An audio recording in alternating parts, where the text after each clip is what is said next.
Hello everyone, good morning. দেখো আজকে অনেক সকাল সকাল ঘুম থেকে উঠে পড়েছি। এখন প্রায় 6টা মতো বাজছে।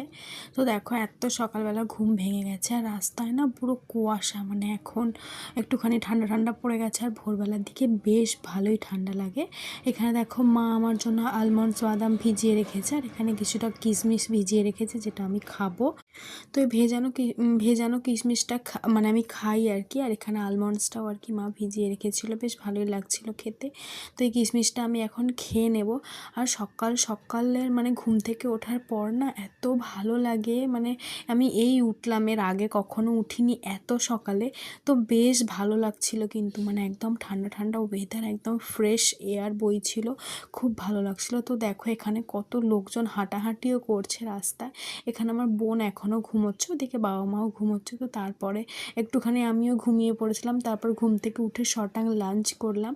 তো লাঞ্চে ছিল চিকেন, একদম কষা কষা ঝাল ঝাল করে চিকেন আর ভাত। এটাই আমার খেতে ইচ্ছা করেছিল, তাই জন্য এটাই মাকে বানাতে বলেছিলাম। তো বেশ ঝাল ঝাল বানিয়েছিল মা, ঝাল লাগছিল প্রচণ্ড, বাট টেস্টি হয়েছিল বলে আমি খুব মন দিয়ে খেয়ে নিচ্ছিলাম।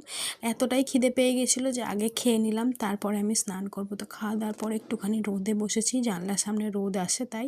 তারপরে স্নান টান করে অনেকটা ঘুমিয়ে নিয়েছিলাম, প্রায় 7:30 মতো বাজছে আর কি, তখন ঘুমটা ভাঙলো। তো তারপরে উঠে একটুখানি চুল টুল ভালো করে বেঁধে নিয়েছি।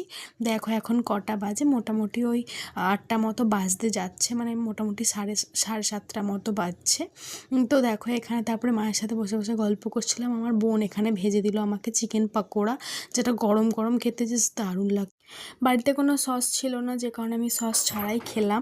তো বেশ ভালো করেই বানিয়েছিল, একদম মানে ক্রিস্পি ক্রিস্পি, আর ভীষণ জুসি হয়েছিল চিকেনটা, খুব ভাল লাগছিল গরম গরম খেতে। এখানে আমি অনেকটা চিকেন পাকোড়া খেয়ে নিয়েছি। রাতে আবার ডিনার করতে হবে, সেটা মাথায় রেখেছিলাম, সেটা মাথায় রেখেই আর কি খাচ্ছিলাম, মানে এক গাদা অনেক বেশি বেশি খেয়ে নিইনি। তো তারপরে দেখো এদিকে আমি রাতের খাবারও খেতে বসে পড়েছি, কেননা আমাকে তাড়াতাড়ি করে মানে খেয়ে ঘুমোতে হবে, এরকম একটা ব্যাপার। তো সকালে চিকেনটা দারুণ হয়েছিল, তাই জন্য মাকে বলেছিলাম আমার জন্য অনেকটা পরিমাণে চিকেন রেখে দেবে, আমি রাতে আবার খাবো। তো দেখো এখানে পকোড়া ভাজতে ভাজতে গ্যাস শেষ হয়ে গেছে, তাই ছোট গ্যাসে আমার বোন পকোড়া ভেজে নিল, দিয়ে ফোন ঘাঁটছে। ভিডিওটা এই পর্যন্তই, বাই।